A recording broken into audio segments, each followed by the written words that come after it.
Good morning. I'm Kathy Boffman-McLeod, the director of the Adrienne Archbold Rockefeller Foundation Resilience Center, and you have found us for the perfect storm: global pandemic, recession, and hurricanes. As these crises pile up, how do we build a resilient recovery? I'm very pleased to be here today with our guests, and we're going to get to know them shortly. But I wanted to start by saying that when we set the title of this session and referenced crises piling up, we could not have envisioned the events in Minneapolis after the murder of George Floyd and the reactions across the US and beyond. And I would be remiss if I didn't mention the pain it brings, along with a laser sharp focus on inequality. And resilience is nothing if not addressing inequalities that are driving so much of the vulnerability that we all face around these many crises. And though today's session was not focused on that specific topic, we will be touching on it and weaving it through our conversation, as it is historic and essential for us to move ahead, not only as a resilience center, but as a society. When we think about those resilient communities that we're looking for, and we think about just two of the many crises, climate-fueled hurricanes on today, the first day of the Atlantic hurricane season, and pandemic, and not just pandemic as a health crisis, but pandemic as an economic crisis, we have to look at the way inequity, bias, and injustice play a role in those crises alone. And so let's get into the conversation. Thank you for joining us today. I'm so pleased to introduce our center's founder and the executive vice chair of the Atlantic Council, a businesswoman, an impact philanthropist, and inspiration, Adrienne Archbold. Resilience inspires Adrienne every day. Over to you, Adrienne. Thank you. Thank you. Well, I lived in Miami for quite a number of years, and I have a home there, and one of the largest buildings, the Performing Arts Center, is there. So Miami is the center of my thoughts for a long time, but especially on June 1 and the beginning of hurricane season, though named storms are happening sooner now than June 1. Behind me is a map, and as you can see, the Caribbean is very much a part of our hemisphere, and I think that it's important that we all recognize that the Caribbean needs to be more important in our thoughts, in our planning, and our knowledge. Wanted to thank everyone for their participation and the partnership that we have, that we're developing with some of you, and long-term other partnerships. And Samini, your work has meant so much, not just about olive oil, which matters so much to all of us as we're all cooking at home. And I'm going to end now and turn it back to Kathy and let her proceed. Thank you very much, Adrienne. Thank you. So we have with us today, and actually, I'll turn it over to Samini Sengupta. We'll get into the introductions, and I see Ambassador Chastanet has joined us, which is great. Samini Sengupta, I feel like if you are following climate change, you likely don't need an introduction, Samini, but an award-winning New York Times writer, a published author. Yep. I don't know if you've read The End of Karma, but it is a spectacular journey, her journey, but also a journey through India that helped me really understand, as someone working in India, new to it, how to interpret some of the things that you experienced there. It's fantastic. So an author, a George Polk award-winning foreign correspondent. She's reported from the Congo, from Baghdad, from the glaciers of the Himalayas, and from Mumbai, and now the global climate change reporter at the New York Times. Thank you so much for joining us today and for facilitating this important conversation. Over to you. Thank you so much. Thanks for having me and for that wonderful introduction. Welcome to all of you in what is just an extraordinary time that is a little hard for the head and heart to even hold together. And it's a time that, Kathy, as you said, really blows the lid on so many underlying inequities in our societies. And forces us to think about how we're going to live differently, and forces us to think about how to handle risk. And so to answer that question, to help us think more deeply about that question, are two very, very two people who have thought about this very deeply, who have lived through these risks.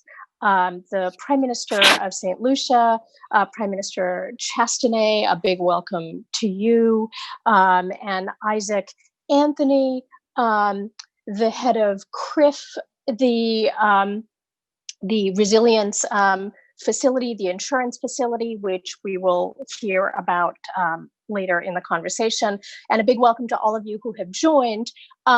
Please do think about what you would like to learn from this session, and please send us your questions. And we will have a chance to really ask our speakers, ask our experts about that. So the question of risk is obviously really, really important, extremely urgent question for the people of the Caribbean. Extreme weather events already presents a huge threat every year for the people of the Caribbean, and it's an even bigger threat today when we are living in the shadow of this pandemic, when economies are crashing and ordinary people are stretched to the limits. And as you know, beyond the Caribbean, we've witnessed some of these hits already. A cyclone slammed into Kolkata in India, which is the city of my birth. Here in the United States, pounding rains breached dams in the Midwest. And today, as Adrienne, as Kathy just pointed out, is the beginning of hurricane season. It starts today, and meteorologists say that we can expect a particularly severe hurricane season. So I want to start with you, Prime Minister. If you could please paint a picture of what you are preparing for this year.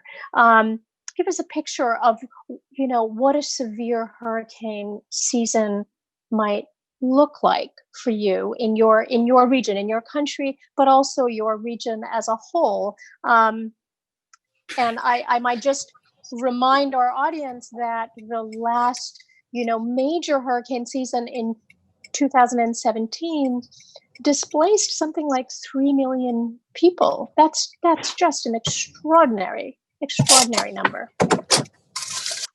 Prime Minister.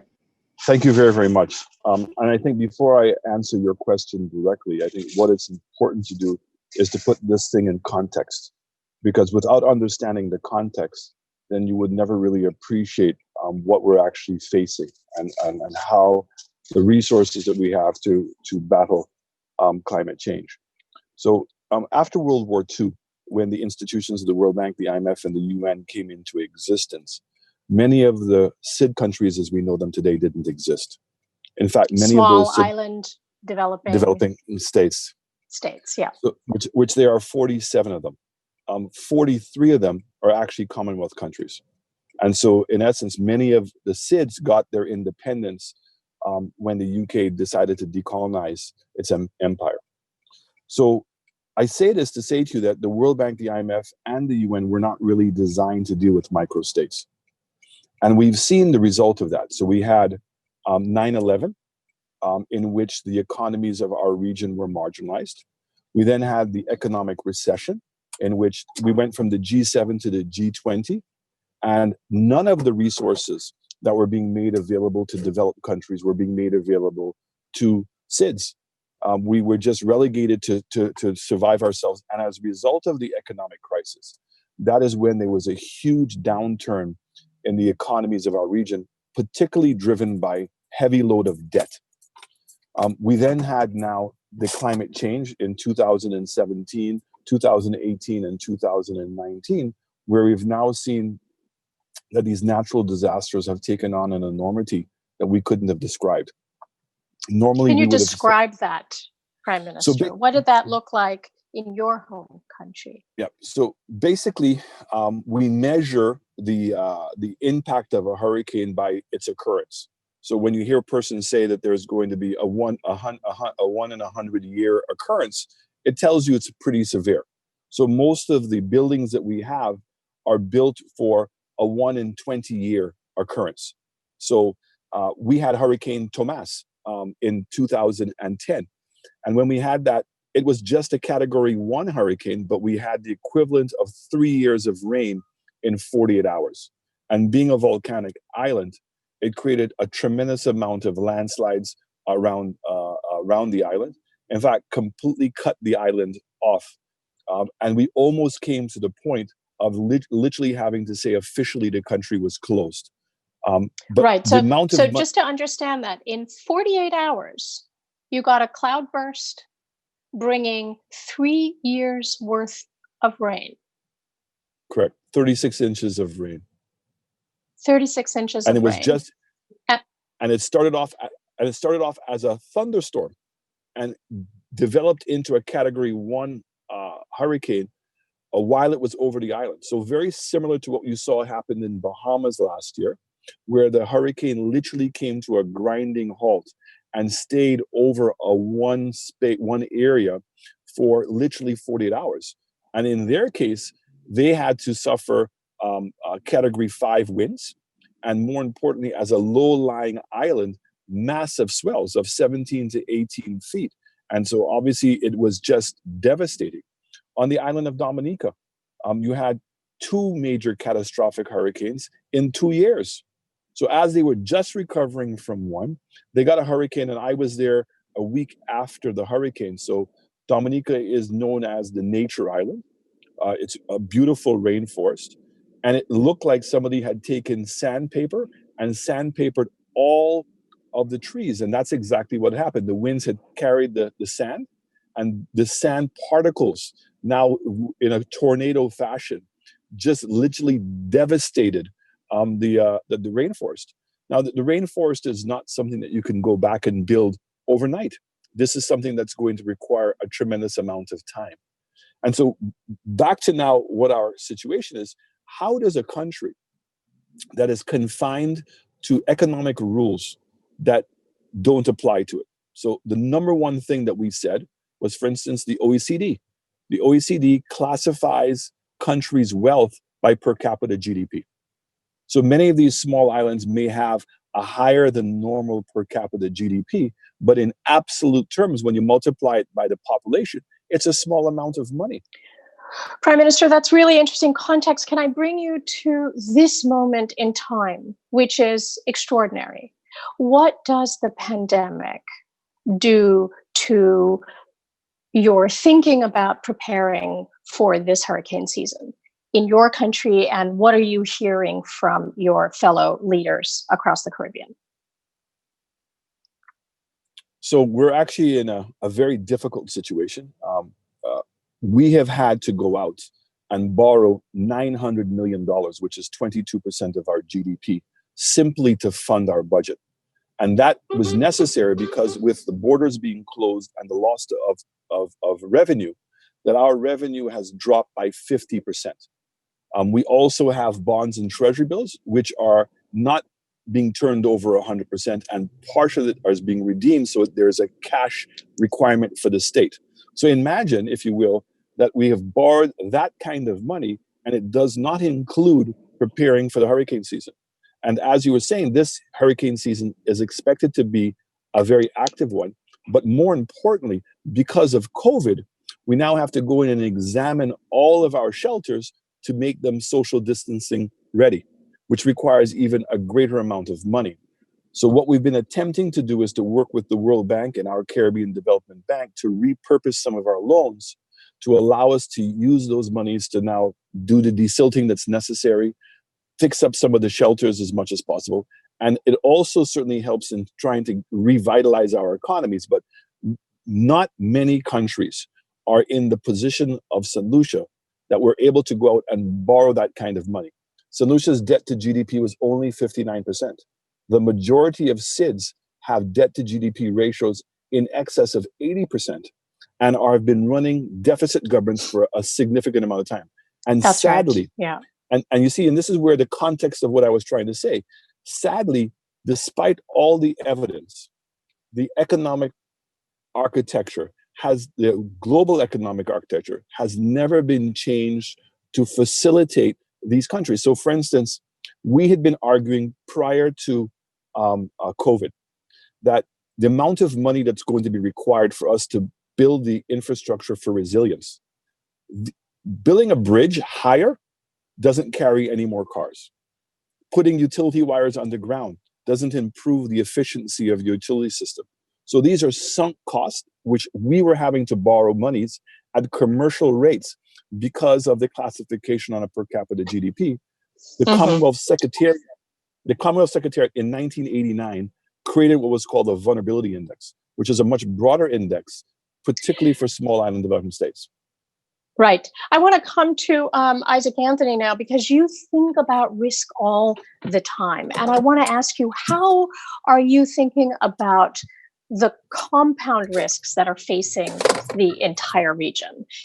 Storms, the extreme rainfall that the Prime Minister just described, the severe hurricanes are one of the risks. What are the basket of risks that are facing your region that keep you up at night? Mr. Anthony?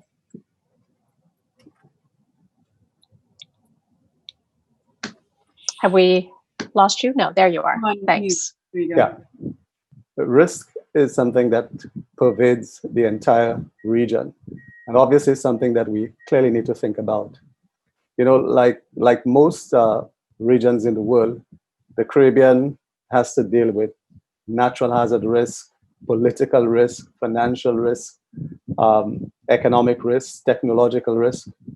And guess what? We're also facing this global pandemic. One of the things that we also have to recognize is that the small island developing countries are particularly vulnerable to external shocks, as we are saying in the case of the pandemic.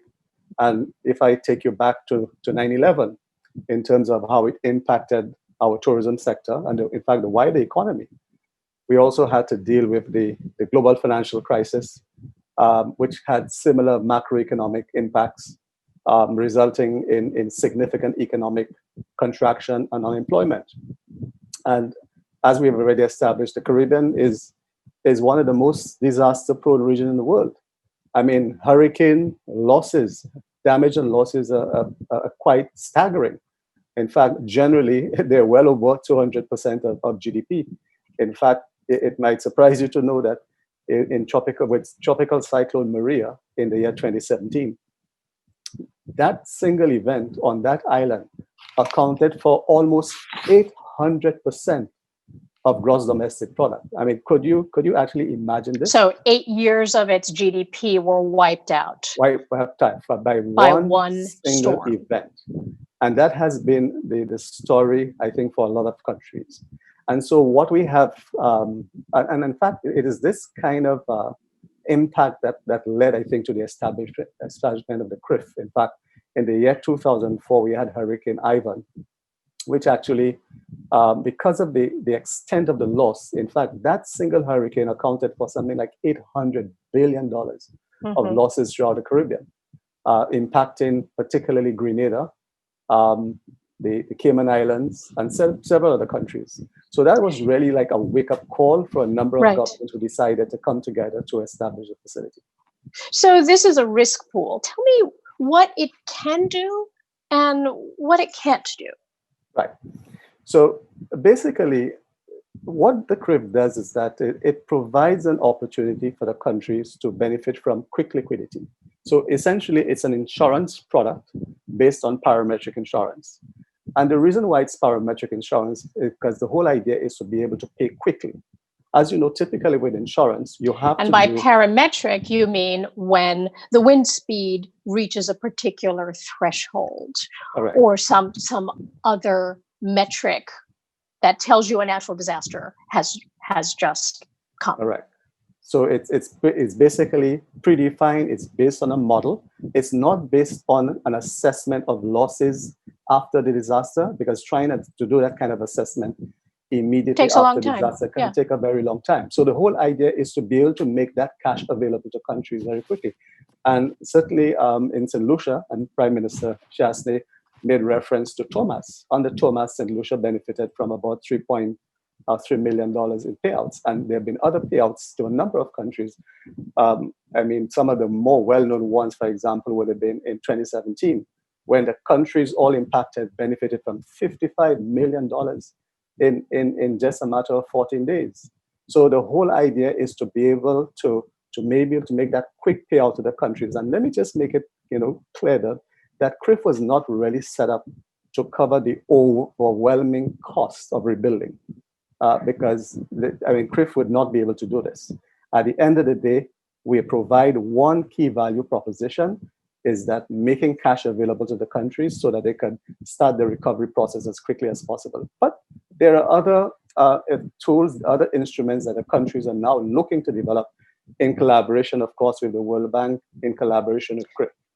So it can deliver small amounts of money, relatively small amounts of money, really quickly, if those thresholds are hit. If the wind speed doesn't reach that particular threshold, but still a storm causes a great deal of damage, the insurance doesn't kick in. Correct. Right? So that is correct. Once it is the event is below a particular threshold, which is in our case is what called model losses. It's like any other insurance product. You must be able to reach the deductible to be able to reach the payout. But having said that, the CRIF, just to one point I want to clarify, we did create some years ago a product that sits below the deductible. It's called an aggregate deductible cover, which actually still allow the countries to be able to benefit from some level of payout, to be able to cover some of those losses. What lessons have you learned in this time that you've been doing this, that CRIF has been in existence, in terms of how countries can reduce their risk? And do you think that there may be a time when the risks are just so high that the market won't be able to bear it? And what needs to be done to reduce the risk so that these countries don't reach that threshold? That's a good question. I mean, and that is a challenge that the countries are continually, dealing with. The reality is that risk will never go away, but you can actually take action to be able to minimize those risks. So, for example, in the case of natural hazards, for example, we already know that, and certainly the climate science is clearly pointing to increasing severity and impact and frequency of those events. The question is there something that we can do? Now, CRIF does provide part of the solution, which is the financial resilience part, in terms of helping the countries to pre-finance, the losses associated with those disasters. So in the event that the country is affected, they do have cash to be able to deal with this. But there's a lot of work that countries can also do on the mitigation side. And in fact, they've been making significant investments. In fact, again, St. Lucia, as with other countries, have invested very heavily through loans from the World Bank, the Caribbean Development Bank. But it's a massive investment. And the truth about it is one of the reasons why a lot of countries in the Caribbean are so highly indebted. It's partly because of the significant losses associated with these disasters. With these they disasters, have to recover through loans. Right. Kathy, can I turn to you now? You run the Resilience Center. Can you first help us think about what you mean by resilient? And tell us what the Resilience Center is seeking to do to help countries reduce these risks? Absolutely. So to start, the Resilience Center, Adrienne Archbold Rockefeller Foundation Resilience Center, which is supported by Adrienne Archbold and the Rockefeller Foundation, you would gather that.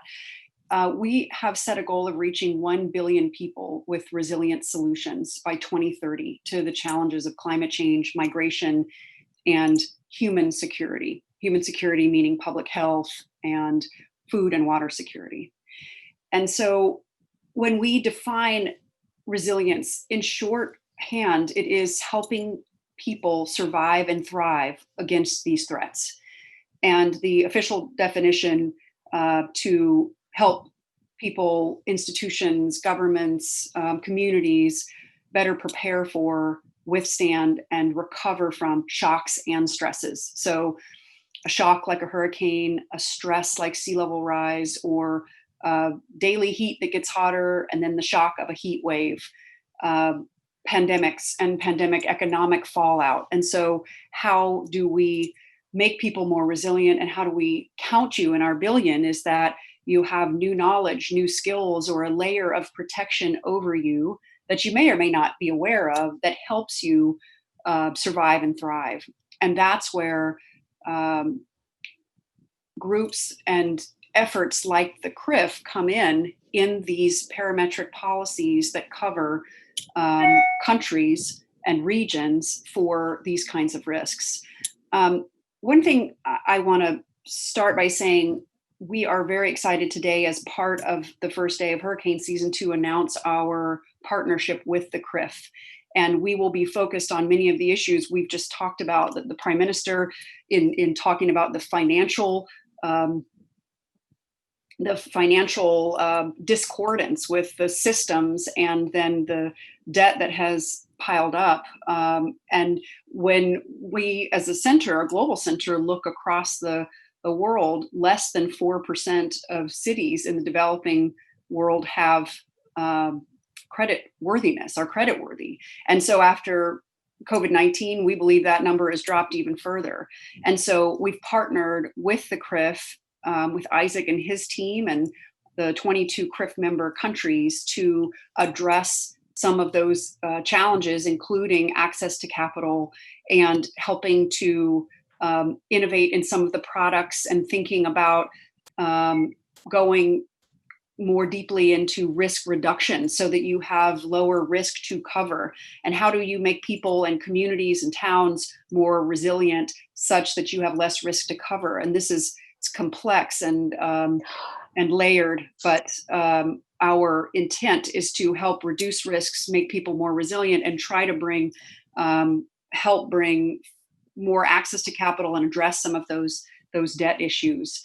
We also love the CRIF. It's the shining example of the risk pool across the world, and there are other risk pools, and we would like to bring the very best of the CRIF to other parts of the world, including working on extreme heat risk and finance facilities and other risk transfer tools. Kathy, you talked about the inequities that have revealed themselves, both in terms of who is getting affected the most by the pandemic and who suffers most acutely from all of the impacts of climate change. Are there some lessons that you've learned, some tools that target some of the money to particularly vulnerable people? Are there 2 or 3 things that work that can be taken to scale? Yes. I'd like to just go right to the inequality piece and just note that, as Prime Minister Chastanet said, these storms, you had to borrow $900 million, and storms are the primary driver for loss of development gains and growth. 1% of the greenhouse gas emissions that are contributing to the temperatures we have now and the fuel that is making these storms so strong comes from these small island developing nations. 1%. So just to start with inequality right there, 99% of the impacts are coming to them with 1% of contribution. I think that's a good place to think about what we can do. We have to stop emitting greenhouse gases. So I'll just put that over to the side. Instruments that work.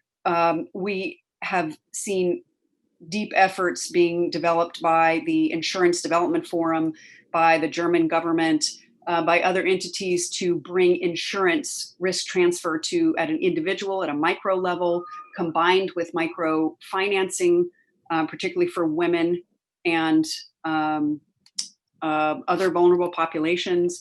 We have seen all sorts of combinations of insurance with other risk reduction practices, and they're being tested in various places, but we're not quite to the scale we want to see. And I think the combination of bringing risk reduction with risk transfer and access to capital is a recipe for reducing the risk and increasing financial resilience. It's complicated, but both the Prime Minister and Mr. Anthony, both of you referred to tourism being the mainstay of the Caribbean economies in many countries, and tourism being hit very sharply, not just this year by the pandemic, but by other external shocks like the economic crisis. Does this make you, either of you can answer, both of you can answer this, I wonder if you think about whether and how countries of the Caribbean can pivot from an economy driven by tourism to something more diverse, especially if there are, the long-term impacts of climate change affect some of those very assets. If they're eroding beaches, if corals are bleached, how do you think about the tourism sector in the future? Oh, you're on mute.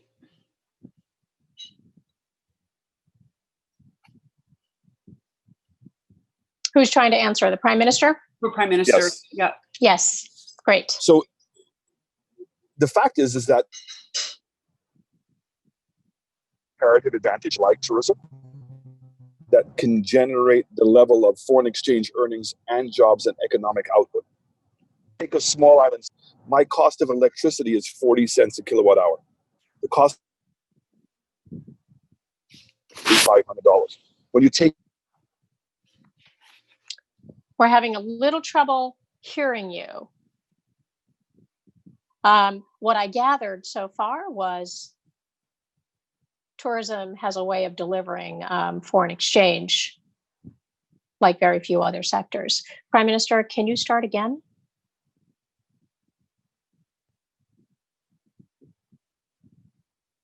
Mr. Anthony, do you want to jump in here and talk about how you look at the region as a whole?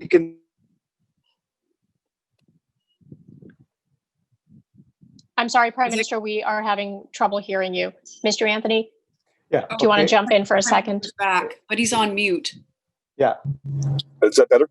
Yes. Okay. That's better. Yes. Thank you so much. Yes. No Sorry. problem.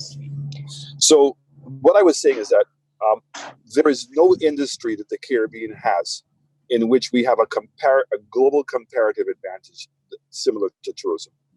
And there is no industry that can replace it, that can generate the levels of foreign exchange, job creations, and linkages to the other sectors that tourism can. And that when you start looking at the cost structure of cost of electricity, the cost of transportation, makes manufacturing and some of the other sectors more prohibitive. The one other area that we've had, which is the offshore financial services, the EU has been an all-out attack to eliminate that industry from the Caribbean, even though we represent less than 1% of that entire industry. Fair enough. I hear you talk about all the pros of tourism. Yes. But I wonder if it is sustainable given the long-term slow burn risks of climate change.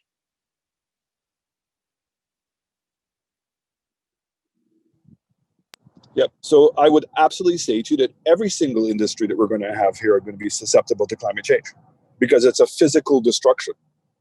And the fact is that tourism has proven to be substantially more resilient.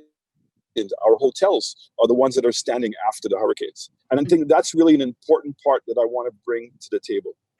The solutions to building resilience are not complicated. There are utility wires underground. There are bigger drains. They're helping with our rivers. The problem that we're having is finding the internal resources to be able to do it. So for instance, Kathy made a very important point that there are two solutions here. One's called mitigation and the other one is called emissions. Emissions is not the Caribbean's problem. But all the financing that's being brought to the table is for us to convert to green energy. But no money is being made available to us because of our per capita GDP to build the physical resilience that we need to sustain our tourism sector, to sustain our economies, and to sustain a way of life in our countries. So even right now, as a solution that's being proposed, is a carbon tax. Very important, very interesting concept. So the developed countries now are saying that they believe the cost of carbon emissions is $75 a ton. So a carbon tax on airline tickets to on airline tickets, on Caribbean resorts. Yeah. Sure. Are you concerned about that? No, because it's also going to be put on tomatoes. So why is it that a tomato is being imported from Miami rather than depending on a farmer here? Simply because the economies of scale allow them to produce a tomato in Miami cheaper. But if that tomato does not include a carbon tax, then it's never going to be fair. And so there's going to be a balancing here, and I think it has. But here's the bigger problem, is in the United States of America or China, where the emissions are taking place, the emissions don't stay in their hemisphere, it goes to the global hemisphere. And therefore, how much of that carbon tax now should be given or shared with the other parts of the world that are feeling the consequence of the emissions in the first place? And why are the SIDS being so severely impacted? Because we're close to the equator. We are at the battlefront of this issue. That's an interesting suggestion, Prime Minister. Are you proposing that the receipts of some of the carbon tax be shared with particularly climate vulnerable countries? Absolutely. Okay. It's the only way. It's the only way. It's the only way to do it. We're starting to get some really interesting questions, and I would invite all members of our audience to really throw some questions at our panel. One question that I want to direct to Mr. Anthony, which is related: insurance is an expensive way to manage risk for countries and for households. Are there ways to structure finance that's more equitable? Yeah. So yeah, thanks. That's a question that comes up all the time. That comes up a lot. Yes. And the reality is that the insurance that we provide, again, persons may consider it to be expensive, but the reality is that it is actually about 50% less than what countries would otherwise have to pay if they actually had to go to the commercial markets. Do recall that CRIF is actually set up as a not-for-profit organization for the benefit of its members. It's like a mutual. So all the residual benefit goes right back into the facility for the benefit of members. And the other point one has to recognize is that we are a risk pooling facility. So we pool risk right across the region into this single financial vehicle, again, which enables us to keep costs down. So the reality is that we do have to transfer a significant amount of our risk, as we have just done. Now that we've just started this new financial year, we had to buy reinsurance. Reinsurance is one of our big cost elements. And to a large extent, we are subject to the vagaries of the market, but while we've been taking attempts to reduce that cost, the reality is that it will always be one of those big cost elements. The other thing is that in terms of other instruments, I do know, for example, that there are contingent lines of credit, which is really a form of borrowing. But again, it's a product that has been promoted by both the World Bank and the Inter-American Development Bank and so on, that a number of countries have actually been able to purchase. The good thing about this particular product is that it's a very nice complement to what we do with insurance. If that a policy triggers and a country is able to get the payment, it becomes a loan to the country. But the repayment terms are considered to be concessionary. So these are things that I think we are looking at. Of course, as Prime Minister Chasney suggested, I think one of the things that the countries would really be happy for is a lot more grant resources to help them in the rebuilding phase. Yeah, I wonder if there are, and this is a question for Kathy and for Mr. Anthony, if there's any thought being given to what sort of risk insurance 2.0 looks like. How does this model change and pivot? I want to come back again to a question that I asked earlier. Are there specific things that countries can do to reduce the risk so that these models of transferring risk can continue, can be sustainable? So yes, there are things that countries can do and communities can do. Absolutely, yes. I'll mention the Insurance Development Forum, and for those that don't know, the IDF, it is a collaboration between the development community and the insurance industry to bring insurance and risk transfer and risk modeling as a solution to sustain and grow development gains in developing countries. And so it's been in existence for several years and is under the leadership of Ekoswe Iyahin, this fantastic crackerjack woman who worked with the CRIF and I think with the African Risk Capacity. And the IDF is looking at how risk modeling, yes, risk transfer, but in the middle, you want that risk reduction. And so there are countless number of interventions that have evidence behind them that reduce risks of heat, of storm surge, of wind shear, of all these hazards, and to combine the access to capital with and this can be at an individual level, as I mentioned, a combination of a micro insurance. And these are difficult. I don't want to make these sound that they're all easy and done, but a combination of finance with risk transfer. And there are some great examples. There's a product called the Kenyan Livestock Insurance Program that pays before the cattle die using remote sensing to test that the vegetation is beginning to dry out, which would portend the death of the cattle. And so this product pays to the cell phone of the farmer such that they can get water and food and before the cattle die, which is usually the trigger for that kind of insurance.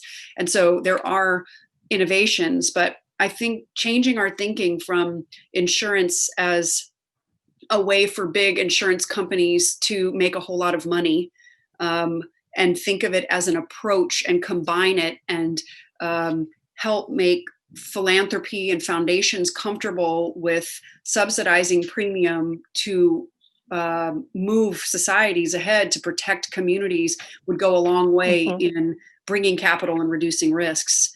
Yeah. A question for the Prime Minister, which is a really interesting one. Are there additional services that you would like to see CRIF provide to its member countries? Insurance products for other kinds of risks or other kinds of sectors? Right now, not really, because the greatest threat that we have really is from the environment. And certainly we've seen with the pandemic, but the issue with the pandemic is that it's been global, and given our current, and I hate coming back to it, but given our current financial situation, has exasperated already a very bad situation. I want to say to you that you asked a very important question in the beginning about what can we do to mitigate against risk.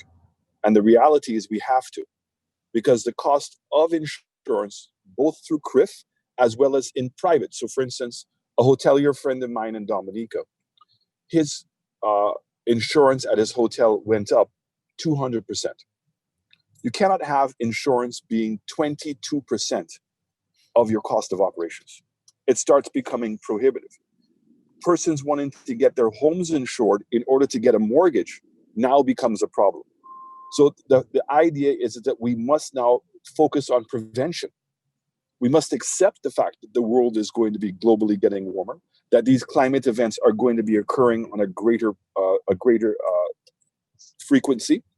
And to help is to now reduce and strengthen our existing infrastructure to reduce the economic fallout each time that we have it. Can you give me 2 or 3 examples of those things? You mentioned some of that earlier. It's Sure. possible to reduce risk by desilting rivers, and you mentioned some other things. So deeper drains around your roads, slope stabilization. So there's the ability to understand where the vulnerabilities are on the hillsides, both where next to communities and next to major infrastructural areas. And so you have to go and do the slope stabilization. It's taking bridges and raising them higher so they don't become dams during the point of major downpours. And so the engineering capacity or capability is there. What is limiting it is the inability of these countries to put the necessary monies up front to deal with it. And that is where we're being stymied. And this is where there has to be a change in the global architecture, particularly as it pertains to SIDS. And the evidence is continuously there. Either that the World Bank and the IMF, or particularly the World Bank, has to create a special fund. So let me give you an example. There was a green climate fund that was created. None of the SIDS got any money in the first 5 years, because to get access to the money, you first had to be an approved agent. Once you became an approved agent, then you had to be approved projects. The amount of bureaucracy that you have to go through to access the money. And as I said to them, I thought we got automatic entry into it because the evidence is there that we're the ones being impacted the most. So we need a dedicated fund. The other thing is, and Kathy said it, emissions is not our problem. So for instance, the idea that we have to be measured our success by how much emissions that we have, that's not where the problem is. The problem is in our preparedness to deal with these catastrophes. And this is the difficulty that we're having right now. So each time we have a hurricane, and we know the next hurricane season is starting today, but guess what? The following hurricane season is 1 year away. So time's not waiting for us. And in the last 4 years, we've made very little inroads in improving our resilience to climate change. Here's a question that came in from our audience. Wouldn't subsidization of premiums by donors send the wrong signal and nudge countries and communities to take unreasonable risks? Wouldn't it be more resilient to invest this kind of donor money in risk reduction and or mitigation? That's a question for Kathy, I think. I think you need both. I saw that a question from our fantastic senior fellow, Pablo Suarez. I think you need both in that if you track GDP growth, which I absolutely recognize is not the sole measurement of a country's success, but it is a measurement. So if you track GDP growth against premium collected in a country, they are one-to-one. So the more insurance coverage, whether that's at an individual level or at a sovereign level, a country has, the more sustained their growth is. So it is a financial tool that works. That's a macro picture. But on the innovation side, as I was saying, I think we need to do both. And that's part of the partnership with the CRIF of investment in risk mitigation, and in risk reduction that comes with risk transfer of the risk you can't hold yourself. And I don't think we can mitigate all the risks away. And I think this day of all days shows us that, and that we still need these financial strategies, and we need both financial resilience and physical resilience for people and communities. Here's another thoughtful question. Increasing resilience should reduce the cost of insurance. So if I do something, will my premium go down? Are there specific examples of that you can cite? Isaac, do you want to say something about that from your perspective? I have a thought, but sure. I mean, that's again a question that comes in theory. It should happen. I mean, if you're taking steps to build resilience and so on over time, one would expect that the underlying risk will reduce. I mean, one of the big issues that we've been dealing with in the region is just trying to get countries to implement building codes. You know, I mean, we've been talking a lot about it. Unfortunately, the region really has not made a lot of progress. And I think that's really an opportunity for us to deal with this particular issue. So if we can institute proper building codes and ensure there is enforcement with those codes, I think over time, it would certainly help to improve the level of resilience, which invariably will have some positive impact on costs. I mean, at the end of the day, the models that we have, that we use, for example, to assess risk and so on, those models are being updated periodically. And as we update the model, of course, the variables that are in there will be updated over time, and we'll take into account any improvement that the countries will make. So yes, indeed, it should have a So positive. it should reduce the premium. But if I actually enact the right building codes and enforce the right building codes, will my premium under CRIF go down? Well, again, you will see the benefits over time. But In my other words, premium won't go down. it's not an immediate thing. It will happen. You need to see the benefit. In other words, if there's a proper building code, and when we do the assessment of the losses, it will take into account a number of factors. For example, it will take into account the ability of that asset to be able to stand up, let's say, to a Category 3 hurricane, or as opposed to a Category 5 hurricane.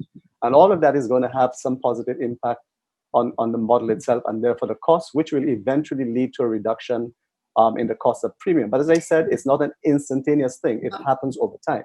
So Kathy, what is my incentive to build my house better if my insurance premium is not going to go down? Well, and we're talking about sovereign level insurance, which is different from P&C insurance that you would buy for your home, which is an indemnity insurance, which is different. But but just for this parametric insurance, yeah. For the parametric, well, I think that this could get so arcane that we might lose everybody. But this general point, I think, is a good point, right? Increasing resilience should reduce the cost of resilience. And Isaac Anthony said, yes, in principle it should, but right now under the rules, it won't immediately reduce your premium. But it does show in the chain of risk that there are programs that do this, and there's a program called Flash, Florida Safe Home, and it allowed you to have a free inspection for the ways that you could hurricane-proof or hurricane-harden your home. And when an inspector came and said, yes, you have done those things, and there was a grant to help you do those things, you had an immediate reduction in your premium of, I don't remember what it was, 15, 20% from your primary insurance company, a State Farm, Allstate, something like that. So those programs do exist. And in the FEMA flood insurance, NFIP program, there's something called the Community Resilience Program. And it essentially gives communities a chance to reduce their flood risk, and then everybody in the community gets a reduction in their premium for having had the community reduce the risk. There are lots of examples of this. So Robert Muirwood is absolutely right. They need to go together. There are lots of market unpredictabilities and factors that are hard to make it, as Isaac said, a one-to-one where you do this and you do that in a parametric at a sovereign level. But I think the idea is, let's reduce the risk, then let's reduce the cost of covering that risk, and let's build financial resilience. That's the idea. We are fast running out of time, and I want to give each of our speakers just really 1 minute to think about, to tell us what is the one thing you would change to make the region as a whole, the Caribbean as a whole, more resilient to the impacts that we know are coming, the climate impacts that we know are coming. One thing, and 1 minute, please. Prime Minister, do you want to go first? Thank you very much. I just want to continue with the conversation you were just having, because that is the issue. The only way to reduce the risk is through mitigation and also emissions. So we depend on the global world to reduce climate emissions, which will ultimately reduce the size of these hurricanes, and that is where you're going to reduce the risk. But in the meanwhile, by investing in resilience reduces the cost that we have to incur after the hurricane. That's where the investment in resilience helps us, not in reducing the insurance. The only way to reduce the insurance is globally, we must tackle climate change. Mr. Anthony, one thing you would change. I think the key thing, though, for us is to be able to work more collaboratively. I feel that as a region, and certainly as the world, as we tackle this, I think that there's need for more coordinated action in terms of helping to address this global issue of resilience, particularly on the impact of small island countries.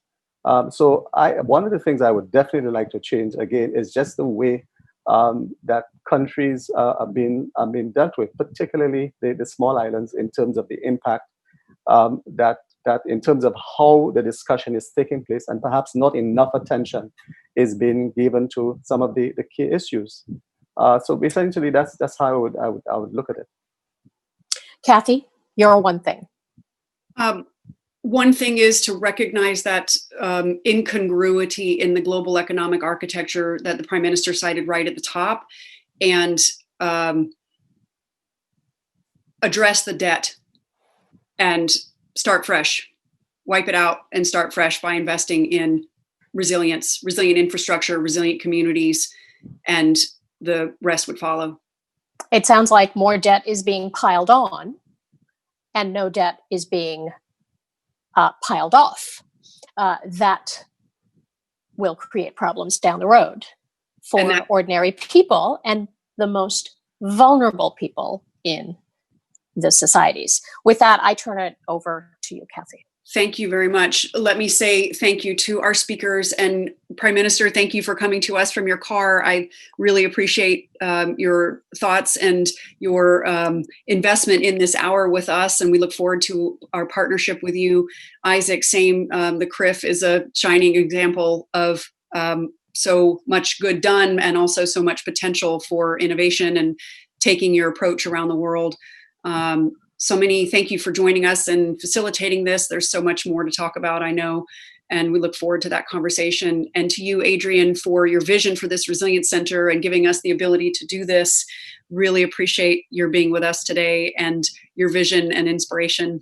And I'll say thank you to the Rockefeller Foundation for their support for our center. And they're one of the early investors in the CRIF, and they have a passion for these issues as well. And to all of you that joined us, and for those that love risk transfer as much as we do here at the Resilience Center and at the CRIF, thank you so much for spending some time with us today. This will be recorded, and so it can be shared with others. And we look forward to the partnership to make 1 billion people more resilient over the next 9.8 years. Time is ticking. Thank you very much and enjoy your day.